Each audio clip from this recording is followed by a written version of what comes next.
So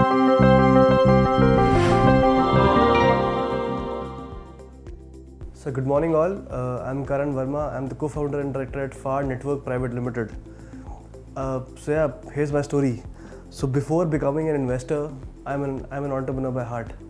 And मैंने भी बहुत सारी problems face करे जो कि आप लोग face कर रहे होगे, I'm sure. So talking about my company FARD Network, so we are an angel network investor platform which invest in early stage startups from anywhere between $50K USD to $500K USD. And it can go up to $1 million as well in exception cases. And so far we have invested in 40 plus startups and we have a proud network of 600 plus investors जो कि इन startups में पैसा डालते हैं. अगर मैं अपनी journey की बात करूँ FARD की, अभी सबसे पहले आपका सवाल होगा why this name FARD? तो FARD basically is a slang which means beyond awesomeness. And जब मैं अपनी इंजीनियरिंग कर रहा था, I am an engineer from UPES Dehradun. So उस टाइम पे I used to use this word a lot, FARD. Life में FARD भी करना था लाइफ में. So that's why we started FARD and initially it was not about investments. So मैंने भी अपनी जो जर्नी है वो इन्वेस्टर से पहले एंटरप्रेन्योर से स्टार्ट करी, जहाँ पे हमारा एक आइडिया, छोटा सा आइडिया कॉन्सेप्ट था कि how can we help startups succeed, how can we make a common platform जहाँ पे हर स्टार्टअप एक दूसरे से नेटवर्क कर पाए एंड ग्रो कर पाए एंड जो भी उनकी प्रॉब्लम्स हैं वो साथ में मिलके फेस कर पाए and then at the end solve कर पाए. So we started with the accelerator platform जहाँ पे we were trying to help and mitigate all the risk and the parameters faced by any startup. Like for example, being a startup, you have a question how to register a company. So is it important to register a private limited company or a LLP? Or maybe how to register a trademark? Who is the best lawyer? And I'm sure there are 10 more problems like raising capital, finding a mentor, finding a co-founder, finding a tech co-founder and multiple others. So ये हमारा starting में concept था. So हमने 2015 में start किया था ये concept and उसके बाद there was no looking back. We reached out to 1000 plus entrepreneurs in less than 2 years time and we moved to 5 to 6 different cities. हमने कम से कम 40 इवेंट्स करे. It was like a community meetup events, co-founder matchmaking events, mentorship hours. Focus हमारा वही था कि कैसे हम उनकी जर्नी ईजी कर सकते हैं ताकि वो ग्रो कर पाए. And today things have changed. We are at a different position right now and we never thought कि हम भी शायद से स्टार्टअप में इन्वेस्ट कर पाएंगे, उनकी ग्रोथ में हम नर्चर कर पाएंगे. सो आज की डेट में जो FARD है, जैसे आपको मैंने बताया, अब जो हमारा पहले मॉडल था एक्सेलरेशन का, अब हम वो खुद नहीं करते हैं. We tend to partner with people who are experts, who have the expertise in that and our expertise is to invest in startups and to raise capital for them. So आपका जो पहला क्वेश्चन है, I am sure पहला question ये रहेगा कि startup की definition आपको जाननी होगी and your question must be what is the definition of startup as per the Indian government. So Indian government ने 3 पॉइंट्स बोले बहुत important. So do listen to me carefully. So पहला पॉइंट, आपका जो स्टार्टअप है वो उसकी इनकॉर्पोरेशन डेट 10 साल से कम होनी चाहिए एंड आपका जो टर्नओवर रेवेन्यू है वो 100 करोड़ से कम होना चाहिए. And third and the most important point, जो आपका स्टार्टअप है वो इनोवेशन करना चाहिए या फिर टेक्नोलॉजी में, आईपी में या प्रोसेस में. यही हमारा क्राइटेरिया है, जो इंडियन गवर्नमेंट का क्राइटेरिया, यही हमारा क्राइटेरिया. अगर हम किसी स्टार्टअप को भी इन्वेस्टमेंट करना चाहते हैं, शॉर्टलिस्ट करते हैं, so we look at these 3 points. और जो दूसरा पार्ट है, I guess you must be asking what are the problems faced by any startup and how can we conquer that. आज की डेट में startup ecosystem is so well nurtured that you can go to multiple ecosystem enablers like accelerators, like incubators. There are multiple mentors, VCs, angel investors themselves. So आप उनके पास जा सकते हैं. They can definitely help you and आपकी journey में definitely वो help करने में patch. So right now I'll be talking about the problems faced by all the entrepreneurs. There are 10 problems. And I'm sure the major problem that every startup fails is investments. And as per the data, around 38% startups fail because of low investments or lack of investments. But what about the other 62%? I guess उसके लिए responsibility we as an entrepreneur should take it. So जो problems आप face करते हो वो बहुत सारी हैं. पहला, फाइंडिंग अ राइट को फाउंडर. ऐसा हमने कितनी बार देखा है कि दो को फाउंडर मिलकर स्टार्टअप करते हैं and why the startup fail? Because co-founders की बनी नहीं, they were not able to collaborate well. So it is very much important to find a perfect co-founder for you, because finding a co-founder is like a marriage.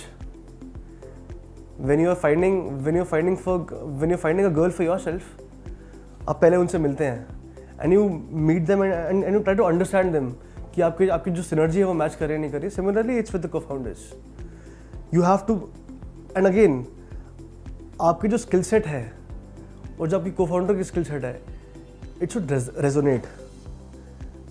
And likely आपकी और आपकी जो founder की skill set है वो different होनी चाहिए, ताकि दोनों अपनी जगह में एक्सपर्ट हों. और फॉर एग्जांपल आप सेल्स के हैं और आपका पार्टनर टेक का है, that is the I guess epic और may be the best scenario. So first of all, finding a co-founder is the main issue. एक जो गलती जो होती है हर एक एंटरप्रेन्योर की, वो क्या बेसिकली फेस करता है कि उसके पास एक राइट मेंटोर नहीं है. आज की डेट में बहुत सारे प्लेटफॉर्म्स, इनक्यूबेटर्स आ चुके हैं जो आपको एक राइट मेंटर दिलाने में हेल्प करता है. जब मैंने भी अपनी जर्नी स्टार्ट की थी अपने पार्टनर्स के साथ, हमें इतना टाइम क्यों लग गया यहाँ तक पहुँचने में? क्योंकि हमारे पास एक राइट मेंटर नहीं था. So I guess this is a major advice that I would want to give to all my entrepreneur friends, is to find a mentor for yourself.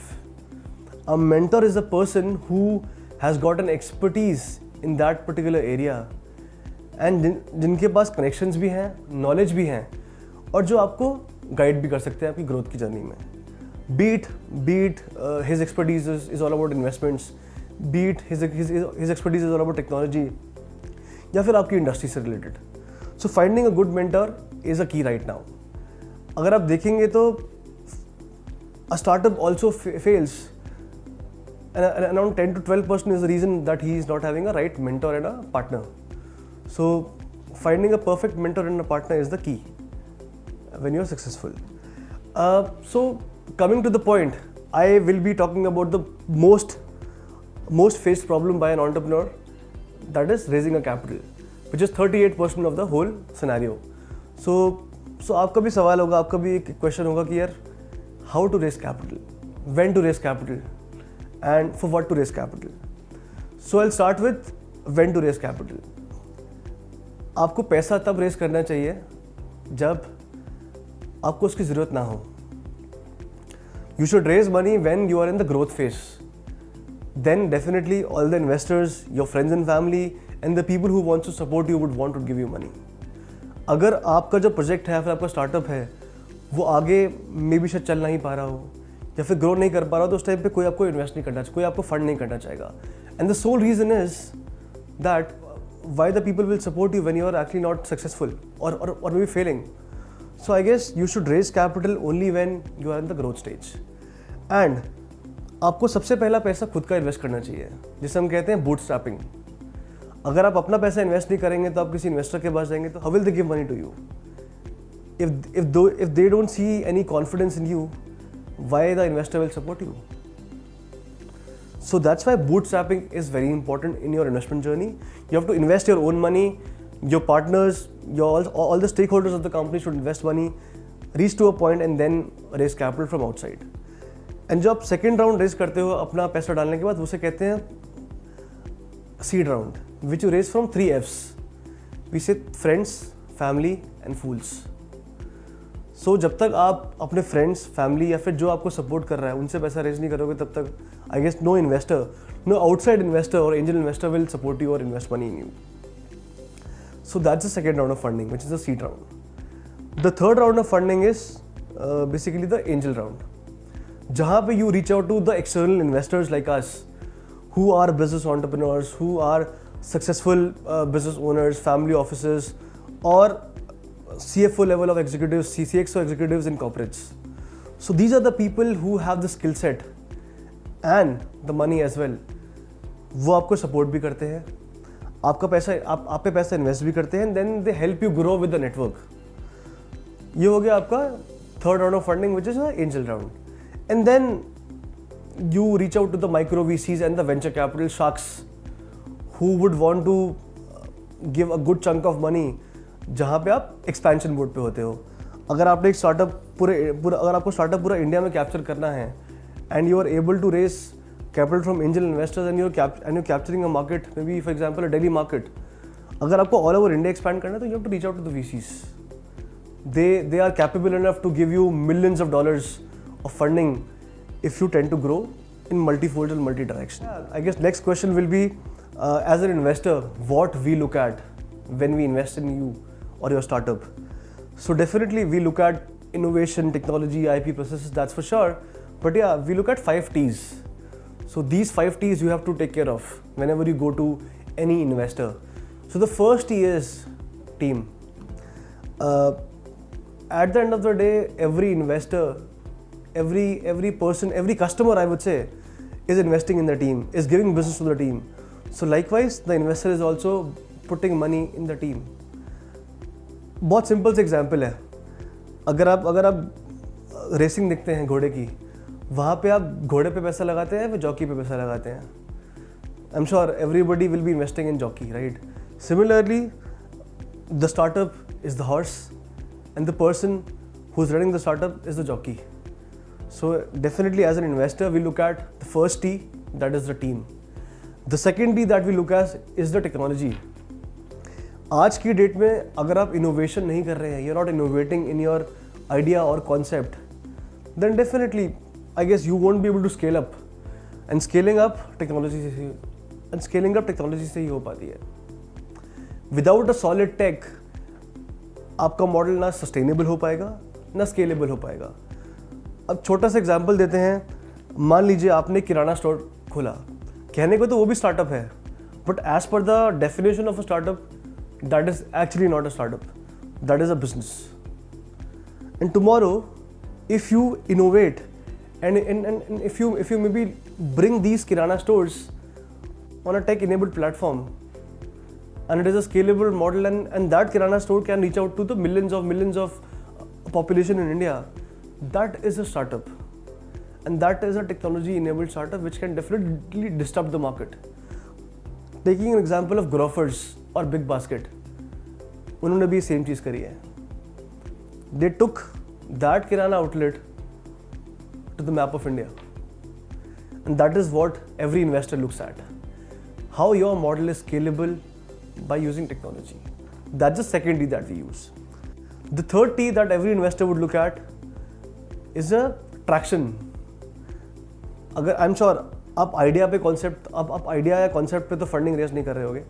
You must be raising capital when you are at a certain position. Maybe आप शायद 5 लाख का business कर रहे होगे महीने का, या साल का 5 लाख का कर रहे होगे. It doesn't matter. What matter is who are your initial customers.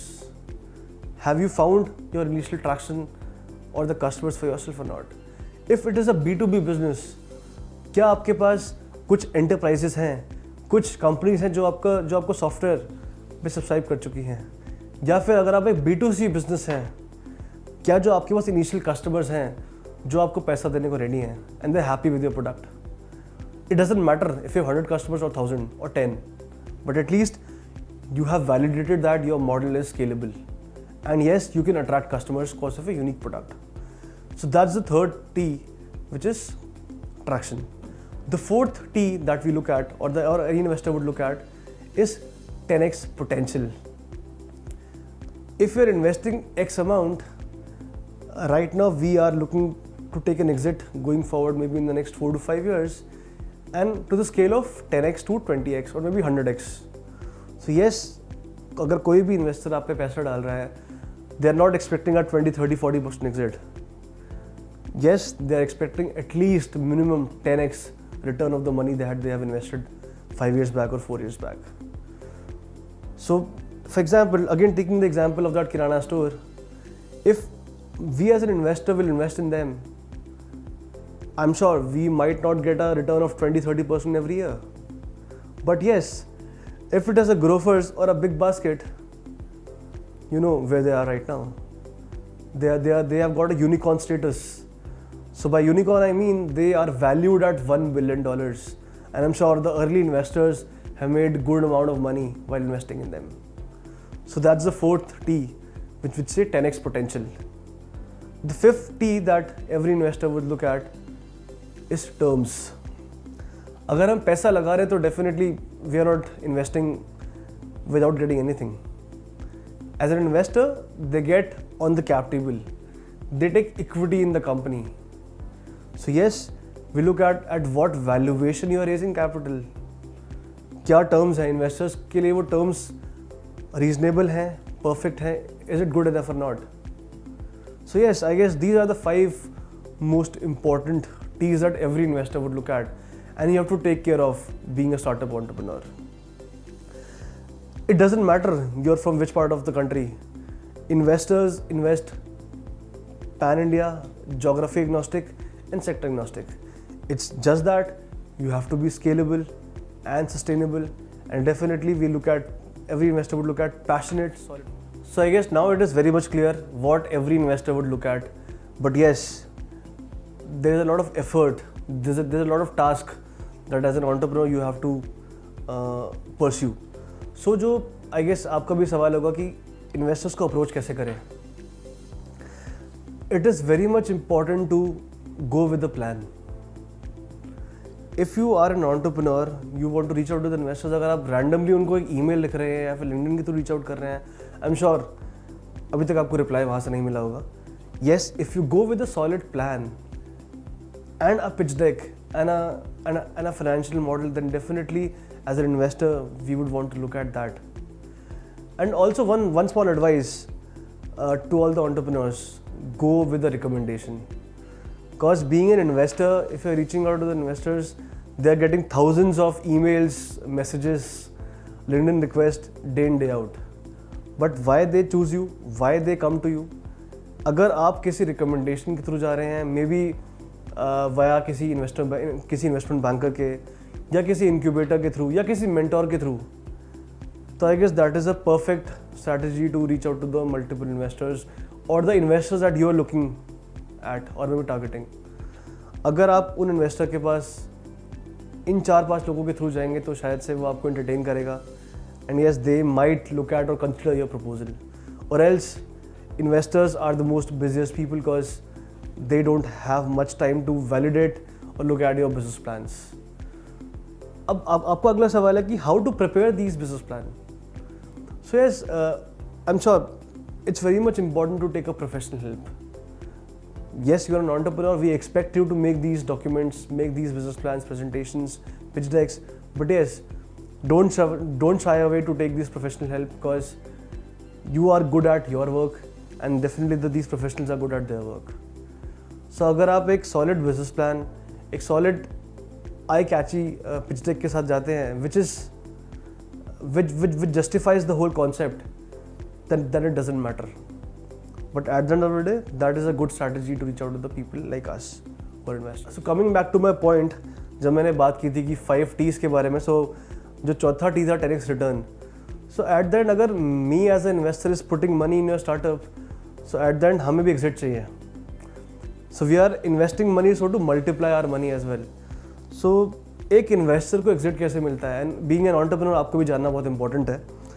So जैसे बताया कि आप पहला राउंड रेस कर रहे हैं, वो आपने फ्रेंड्स फैमिली का राउंड रेस करा, फिर आपने जब एक एक्सटर्नल इन्वेस्टर से पैसा रेस करा, आपने भी एक सर्टेन वैल्यूएशन पे पैसा रेस करा. जैसे कि मान लेते हैं कि आपने अपनी वैल्यूएशन करवाई है अपने प्रोफेशनल से, वैल्यूएशन कंपनी की आ रही है 8 करोड़ रुपए और आपने 2 करोड़ रुपए रेस करे इन्वेस्टर से, एंजल इन्वेस्टर से. सो आने वाले टाइम पे मान लीजिए 1 साल बाद आपको और पैसा चाहिए मार्केट से, and now you want may be 10 crore. आपको पता है कि एंजल इन्वेस्टर्स आपको 10 करोड़ नहीं दे पाएंगे, तो आपको एक किसी वेंचर कैपिटल इन्वेस्टर के पास जाना है जो कि आपको 6-7 करोड़ या 8 करोड़ रुपए देना चाहेगा. सो उस टाइम पे जब आप कंपनी की वैल्यूएशन करवाएंगे, मान लीजिए आपका ट्रैक्शन 5x या 6x बढ़ चुका है, आपका जो पहले बिजनेस 60 लाख था साल का, अब वो 6 करोड़ रुपए हो चुका है. तो जब आप अपनी वैल्यूएशन कराएंगे, मान लीजिए आपकी वैल्यूएशन आती है 50 करोड़ रुपए की. सो जो इन्वेस्टर जिसने फर्स्ट राउंड में पैसा डाला, उसकी वैल्यू ऑलरेडी 5x हो चुकी है पेपर पे. इट डजंट मीन दैट उस इन्वेस्टर को एग्जिट मिलने वाला है अभी.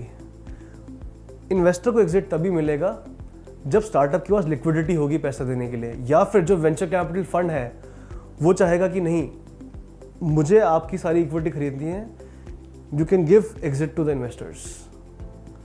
सो that's how on papers initially the value gets increased, and then tomorrow the venture capital fund or the VCs or the private equity funds give exit to the small investors. That's how we as investors make money. And at the end goal क्या है? जो VCs है उनको कैसे exit मिलेगा? अब exit के भी 4-5 तरीके होते हैं. जैसे मैंने पहला बताया कि एक VC ने एंजल को एग्जिट दे दिया क्योंकि उन्होंने नेक्स्ट राउंड में इन्वेस्ट करा. दूसरा होता है एक्विजिशन. सो आप आई गेस ये बहुत फेमस है, जो आपने सुना होगा कि बायजूस ने व्हाइट हैट जूनियर को एक्वायर करा. So this is how the investors of white hat junior made money. So if your startup has gone big and a big giant wants to acquire you, your investors can make money out of it, and yes, you as founders also make money out of it. You get an exit. फिर तीसरा exit होता है secondary share transfer. आज की date में secondary market भी काफ़ी active हो चुकी है. अगर आपकी स्टार्टअप ने एक फंड रेज करा तो आपके पास और भी बायर्स आ जाएंगे जो आपका शेयर परचेज करना चाहेंगे. सो यार, जैसे आप देखते होंगे कि स्टॉक मार्केट में भी लोग काफ़ी शेयर्स बाय करते हैं, डिफरेंट कंपनीज के इक्विटी बाय करते हैं, वैसे ही स्टार्टअप की भी एक सेकेंडरी मार्केट है जहाँ पे अगर एक स्टार्टअप अच्छा काम कर रहा है, सक्सेसफुल काम कर रहा है, तो वहाँ पे भी काफ़ी इन्वेस्टर बायर्स आ जाते हैं जो करंट इन्वेस्टर्स के पास, and they try to buy that equity in a much more premium value. अगर आपने इक्विटी 10 रुपये की वैल्यू में बाय करी है तो definitely those people wants to give a little premium of 20-30 rupees, जिससे आप 2-3x कमा सकते हैं. जो चौथा एग्जिट होता है वो होता है IPO. And I guess this year is the year of IPO, I believe, after Zomato's IPO and multiple IPOs planned for Paytm, Nykaa and many more entities. So this is also a potential exit going forward for any startup these days. So if you have invested in the startup very early, yes, these are the 4-5 exits that you can make, and the ultimate exit is the IPO that every investor would look at. And I guess आपने भी देखा होगा news में कि how Zomato's initial investors made a good chunk of money when Zomato went for IPO. So I guess these are the few exit strategies that every investor and a startup entrepreneur should look at whenever they raise capital. And yes, being an entrepreneur, आपके दिमाग में भी बहुत clear होना चाहिए कि यार आपको करना क्या है. Why you are building this startup? Are you building this startup for an exit? Or are you building this startup to reach that level where you as a founder make money and as investors make money? So ये day 1 पे clear होना चाहिए. It's not bad that अगर आपका target है आपको acquire होना है, it's not bad, but be clear, because investors would appreciate that कि आप भी क्लियर हो, आपके दिमाग में भी क्लैरिटी है कि yes, you want to get acquired tomorrow, like a White Hat Junior got acquired by Byju's. So yeah, I guess everybody would want to learn what are the various stages of fundraising. So there are multiple stages. So the first stage we call it as bootstrapping. Bootstrapping वो वैसा stage है जहाँ पे as a founder, as a partner, you are investing your own money in the business. जैसे कि हमने भी जब अपनी कंपनी स्टार्ट की थी तो हमने भी अपनी सेविंग्स सारे स्टार्टअप में लगा दी थी. वैसे ही it's very much important for you to invest your own money, your own savings in the company. Cause कल अगर आप किसी इन्वेस्टर के पास जा रहे हो, they would want to look at what is the skin in the game for the founders. I understand that yes, you're investing your time, but yes, money investment is also very important. So the first stage होता है bootstrapping, जहाँ पे आप खुद का पैसा लगाते हो. दूसरा स्टेज होता है आपका, उसे हम कहते हैं सीड स्टेज, जहाँ पे आप फंड रेज करते हो 3F से. So those 3Fs are friends, family, fools. So these are the people who definitely want to support you, और शायद से जिनको आप कन्विंस भी कर सकते हो आपके आइडिया को लेके. अगर आप इनको कन्विंस नहीं कर पा रहे हो तो it's very difficult for you to convince the investors, the external investors. So definitely you should raise some money or some amount of money or loan from these 3Fs as well. So to reach to a stage ताकि आप बाहर external investor से पैसा ले. Seed stage के बाद जो next stage आता है वो आता है आपको एंजल फंडिंग. जहाँ पे आप रीच आउट करते हो एंजल नेटवर्क्स पे लाइक आर्स और एंजल इन्वेस्टर्स के पास, वहाँ पे आप रेस करते हो कम से कम 20-25 लाख से लेके 5-6 करोड़ तक। और यहाँ पे ग्रुप ऑफ एंजल्स आते हैं जो आपके ऊपर पैसा लगाते हैं with they invest in them like फाड़। हमारा भी सिंपल वैसे सिमिलर कॉन्सेप्ट है जहाँ पे हम स्टार्टअप्स को सपोर्ट करते हैं in terms of giving them as low as 25 lakhs to a 5 to 6 crore check, where these angel investors come as a strategic investor. It's more of a smart money rather than just a money. Because जब आप friends and family से पैसा लेते हो, it's more of a simple money which is not that smart. But when angel investors come to your cap table, they bring network, they bring business opportunities, and they bring connections. आपकी journey में ये connections and network बहुत important है। कल को अगर आपको किसी वेंचर कैपिटल फंड से पैसा रेस करना है, so yes these are the people who will help you reach out to those people. So ये आपका हो गया एंजल फंडिंग, जो आपका थर्ड राउंड हो गया। चौथा राउंड होता है आपका फिर जिसे हम कहते हैं pre series A, series B, series C, जहाँ पे आप वेंचर कैपिटल फंड या प्राइवेट इक्विटी फंड्स के पास जाते हो जिनकी कैपेसिटी होती है $1 मिलियन से ऊपर पैसे डालने की आपकी कंपनी में। और वो पैसा आप तभी रेस कर पाते हो when you have proven the model, जब आप एक प्रूफ ऑफ कॉन्सेप्ट स्टेज पार कर चुके हो और you want to expand to multiple locations, multiple geographies globally, then yes VCs are the right people with right money and the right connections. So yeah, these are the four to 5 stages of funding that every startup would want to raise. So एक बहुत important question है, I guess ये बहुत important बात है। अच्छा, आप being an entrepreneur you should know that whatever money you are raising from these investors, this is not the money you can utilize for yourselves or for fulfilling your dreams. You have to reinvest or invest that money in growing your entity very, very smartly. This money is responsibility to you. Like whatever money you are getting from your parents, similarly that's the money that you have to give back to the investors in form of exit.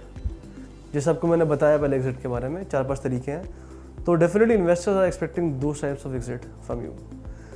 But ऐसा भी हो सकता है कि this is your first startup and you might fail, which is not bad. You are learning from that opportunity and the process. But at the time of liquidity event, जितना भी आपका पैसा उस कंपनी को बेच के बनता है या फिर उस लिक्विडिटी इवेंट से बनता है, वो पहला पैसा इन्वेस्टर्स के पास जाता है. Quite possible that the investors might book loss, but yes, that is a risk that these investors are taking. अगर एक एंजल बहुत अर्ली स्टेज में पैसा डाल रहा है तो वो रिस्क ले रहा है कि अगर मैं इन 100 कंपनी में पैसा डाल रहा हूँ, इनमें से 2 या 3 कंपनी ही होंगी जो शायद से उसको मल्टीफोल्ड्स एग्जिट देंगी एंड बाकी कंपनी क्या पता बंद हो जाए, या फिर क्या पता उसको इतना अच्छा एग्जिट ना दे, मे बी लॉस एग्जिट दे या फिर वो हल्का सा प्रॉफिटेबल एग्जिट दे. सो आई गेस ये आपको बहुत मेक श्योर करना है कि this money you are raising is responsibility for you. इतना so I guess fund raising is fancy these days. You must be listening to multiple news कि आज एक स्टार्टअप ने इतना पैसा रेज करा, आज वाई स्टार्टअप ने इतना पैसा रेज करा, कल जेड स्टार्टअप ने पैसा इतना रेज करा. But yes, I would say only 30 to 40% of the startups are capable to raise capital. And उसके बाद उन 30-40% स्टार्टअप्स में कम से कम कुछ ही परसेंट ऑफ स्टार्टअप होते हैं जो अगला राउंड रेस कर पाते हैं और जो सस्टेन कर पाते हैं. बाकी स्टार्टअप्स अनफॉर्चुनेटली बंद हो जाते हैं. And then yes, if the founders are passionate, they come back again, they bounce back again and they start something. So yes, ये बहुत इंपॉर्टेंट है. You manage that money responsibly and you invest on the right path. जो भी तभी मैंने आपको बोला कि आपका प्लान होना बहुत इंपॉर्टेंट है. अगर आपके पास एक बिजनेस प्लान नहीं होगा तो शायद से आप पैसा तो रेस कर लोगे आज आप, बट उस पैसे को यूटिलाइज कैसे करना है वो शायद से आपको बताने वाला कोई नहीं होगा. Because investors don't have much time. वो शायद से आप पे ज़्यादा ध्यान दे भी नहीं पाएंगे क्योंकि वो भी उनका भी बहुत बड़ा पोर्टफोलियो है. जैसे आज फाड़ ने 40 स्टार्टअप में पैसा डाला है, तो हम भी अपना एक डेडिकेटेड टाइम एंटरप्रेन्योर्स को दे पाते हैं. We are not able to focus on each and every startup every day in day out. So eight the and it will be your decision, वो आपका ही डिसीजन होगा कि कहाँ इन्वेस्ट करें कहाँ ना करें. So just to summarize all our conversation right now, I guess we have learned about the definition of a startup, the problems faced by an entrepreneur, and your investment journey. So going forward in the next session, I would love to talk on each and every point in detail so that we as an entrepreneur can learn and excel in the field of their own startup journey. Thank you.